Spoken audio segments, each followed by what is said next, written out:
March 1939. A German plane takes off to attempt the impossible and beat the mythical 709.2 km/h speed record set up by the Italian Francesco Augello 5 years earlier. Following 1934, attempts had been made around the world to break this barrier, but none had succeeded to impress the Fédération Aéronautique Internationale. But while most attempts had been made by planes specifically designed to set the ultimate speed record, this time it was different. As the German aircraft climbed towards the starting line, it was clear to the designers that this very design was ready for mass production as the new mainstream fighter of the Luftwaffe.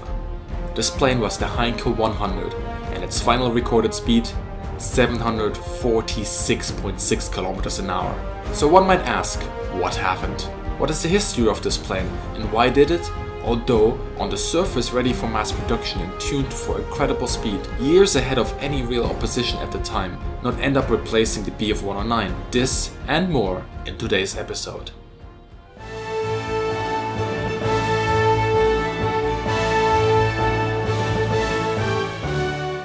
The Heinkel 100 is a direct consequence out of the earlier competition between the Bf 109 and the Heinkel 112 in the mid-1930s. Making the cut, the 109 was adopted as the Luftwaffe's mainstream fighter.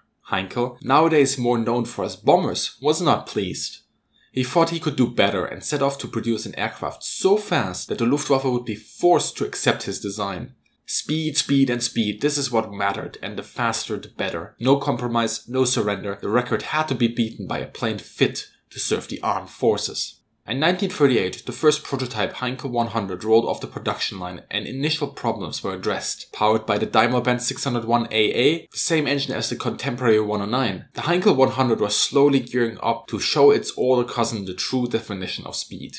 In June 1938, the Heinkel 100 V2 was ready to make its first attempt at the speed record. Coincidentally, Generalluftzeugmeister Ernst Udet arrived moments before and, without being properly briefed, decided to make the attempt himself, forcing the chosen pilot out of the spotlight.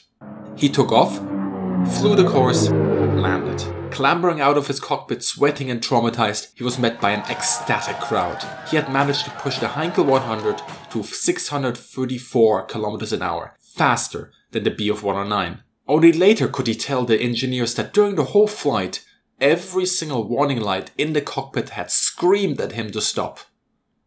Although Heinkel designed various prototypes as the eventual production run of the Heinkel 100 fighter, the V8 was eventually chosen to make the attempt to beat the red line of 709 km/h. It was aerodynamically tuned to perfection, given a special fuel mixture and had a smaller wingspan. To be safe, an additional cooler was installed. As we know now, the record was soundly beaten in March 1939, so why then did the Heinkel 100 not make the cut? Several stories and interpretations exist. Some claim that Messerschmitt had the Luftwaffe in his pocket. Others say that Heinkel was pleased enough with his bomber contract and lost interest in the Heinkel 100. Other stories talk about the plane's lack in armament that was inferior to the 109 at the time. Truth be told, the real reasons are somewhere in the middle and more complex than that. Before we turn our attention to the actual plane design, we must not forget a few things. First, while the Heinkel 100 was faster than the Bf 109, the 109 was still ahead of nearly all foreign competitors in 1939.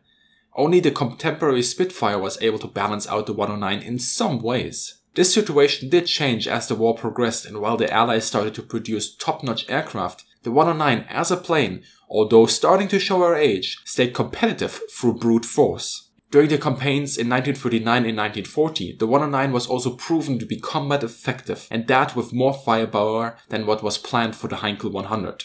Changing the production run to the Heinkel 100 then would have been a high-risk scenario. Additionally, the parallel production of both planes was not possible.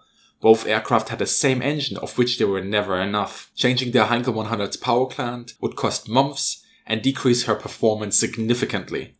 Last but not least, the initial split between Messerschmitt as the fighter producer and Heinkel as the maestro of bombers was still in effect. Both enjoyed support from the Luftwaffe, but were supposed to complement each other, not be competitors. In fact, when Messerschmitt broke Heinkel's record with the Me 209 just a month after the Heinkel 100's success, this was seen as a confirmation that the old balance still holds true. Of course, just like the Me 209, the Heinkel 100 was still exploited for propaganda purposes. Appearing multiple times during the war in publications, it was always touted as a significant asset of the current or of the future Luftwaffe.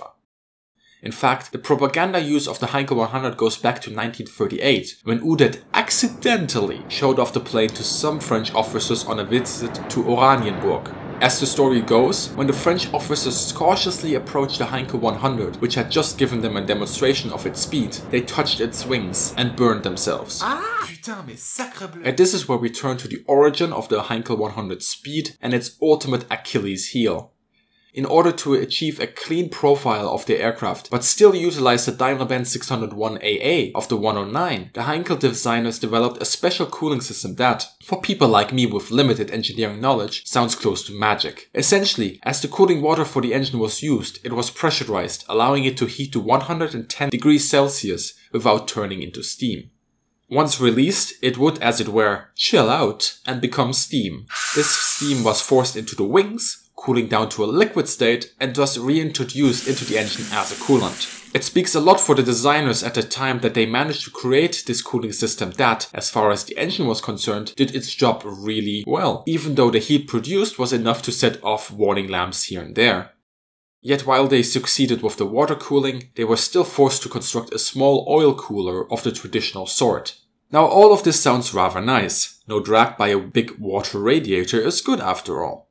But the problem was that the Heinkel 100 was not a drag racer, nor a plane designed to let rich people dart around the countryside. No, it was supposed to be a fighter employed in any and every condition that were forced upon it, from the temperate plains of Europe to the bleak steppes of Russia over to the harsh desert of Africa. Inline engines are notoriously reliant on their cooling to work properly, to the point where a single bullet lodged in a radiator could mean that one might have to RTB at the double. Imagine the Heinkel 100 under fire. We don't have a centralized location for the coolant that could be susceptible to fire, that'd be true. But that is because the whole plane is essentially a massive cooling structure. The Battle of Britain has many examples of 109s returning home with many little holes in their wings. Imagine a Heinkel 100 squaring off against any fighter, even those firing nothing but rifle caliber ammunition.